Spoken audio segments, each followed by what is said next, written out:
I'm going to present as a short summary an overview of the environmental burden of disease associated with inadequate housing. It's a WHO project that we carried out in the recent years, and it will answer to some extent the question just posed about the relation with bad housing and health outcomes and mortality. We know, and this is more than 100 years old, that the connection between health and the dwelling of the population is one of the most important that exists. This is not only knowledge by Florence Nightingale, but it's, I think, something that most people, architects, engineers, but also people buying or living in houses would agree with.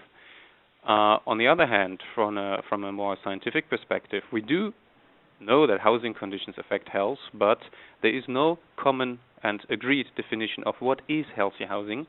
We still face a lot of gaps in knowledge on how actually do housing conditions affect health, what exactly is the mechanism, and it is extremely difficult to quantify the health effects because in real life housing you are exposed to many different risk factors at the same time. It also relates to behavioral factors, to social factors. So what is the separate impact of bad housing conditions? Extremely difficult to get out of the whole interrelationship of environmental conditions and health. The approach WHO is taking to quantify health impacts is called the burden of disease. It is a concept to quantify the amount of health impacts, and this is not done for an individual person, but done on population level. So the burden of disease gives you an assessment for a whole population, a country, or a given area on the impact of a certain risk factor on health. This concept has been extended to the environmental burden of disease, which then simply represents the burden of disease that is caused by environmental risk factors. And this is a project we have been starting in the Bonn office in 2005, so it took us quite some time, 6 years, to come to a conclusion to assess the environmental burden of disease of inadequate housing. And the report was published in June last year. We have a large report where you can find all the evidence and information, and we have a summary report that puts it in short language and is a little bit more policy relevant.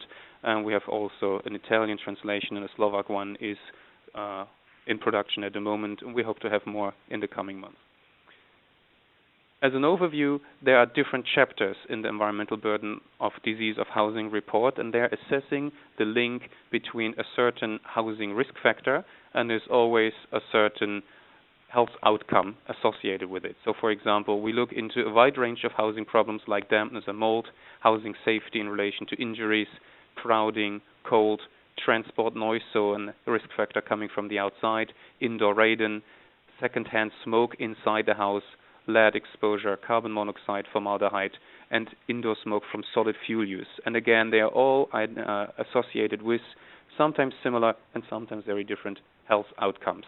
And they are associated with more health outcomes than we have made an assessment for. Additional chapters look into the housing improvements and what health effects can be achieved by those.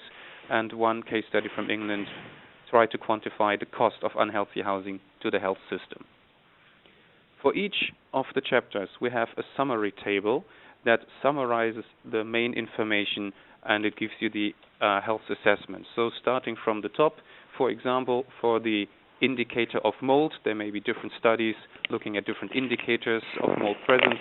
So we took these together. This is based on a range of indicators of mold, and looking at the health outcome of asthma deaths and childhood asthma in children. The summary of the EBD assessment, written short and in very plain language, is that about 12% of the new childhood asthma cases in Europe can be attributed to indoor mold exposure. And then we give something we call the DALYs, Disability Adjusted Life Years, which is a measure to not only look at mortality but also the impact of disease on health and quality of life. And it is associated with 83 potentially avoidable deaths per year. So this is the contribution of moldy housing to asthma, and below you see how it has been estimated. What we need to come up with this estimate is the level of the exposure and risk relationship. So, for example, a relative risk of 2.4 means that people exposed have more than double risk of of developing asthma, in this case for children, we have the assessment that about 10% of the European population is exposed to mold, and from there you can develop the assessment of 12% of the total exposed population.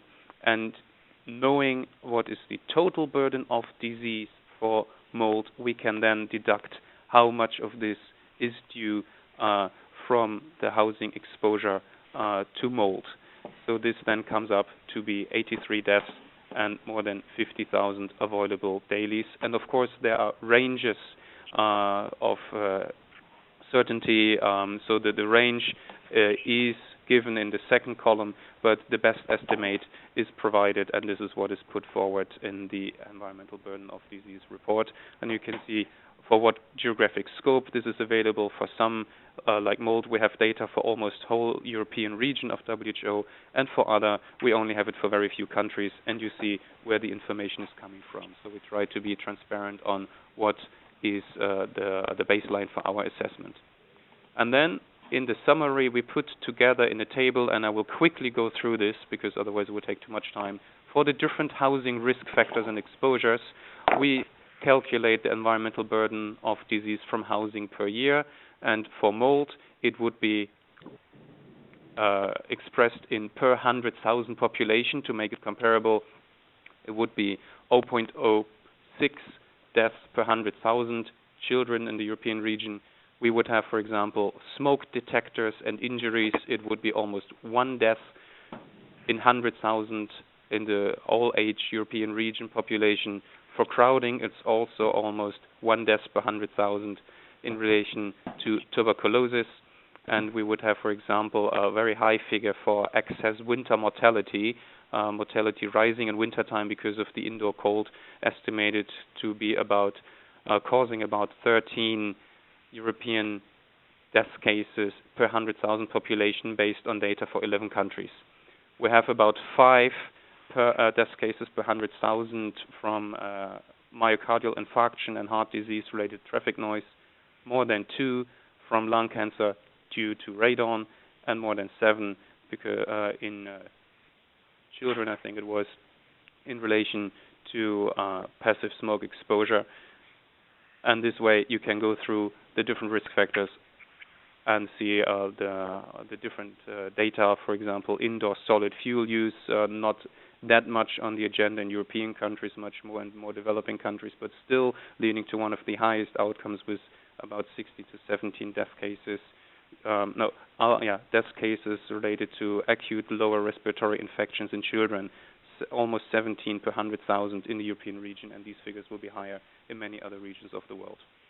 What I would like to point out that it's not recommended to make a summarization of all these individual things because many of these factors are overlapping and they influence each other. Yet, a conservative assessment, very conservative, would mean that in total we can, assuming that inadequate housing accounts for more than 100,000 deaths per year in the whole European region for the total population, and this is due to a wide range of diseases and health outcomes.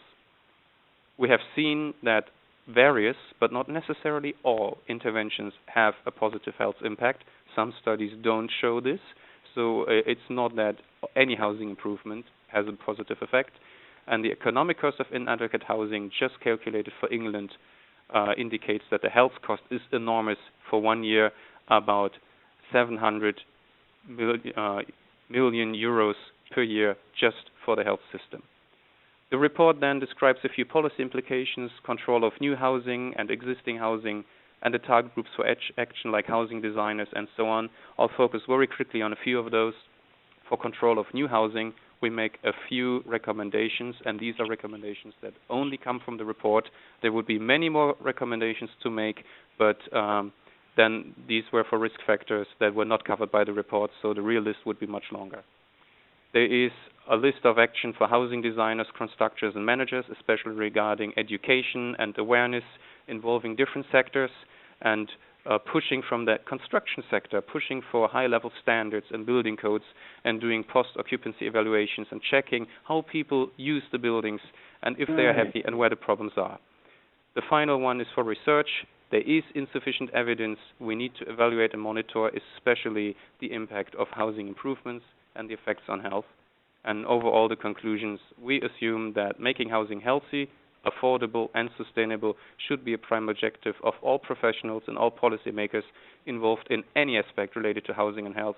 That includes urban planning, social actors, and a lot of others, but especially, of course, the construction industry and construction research. Thank you very much.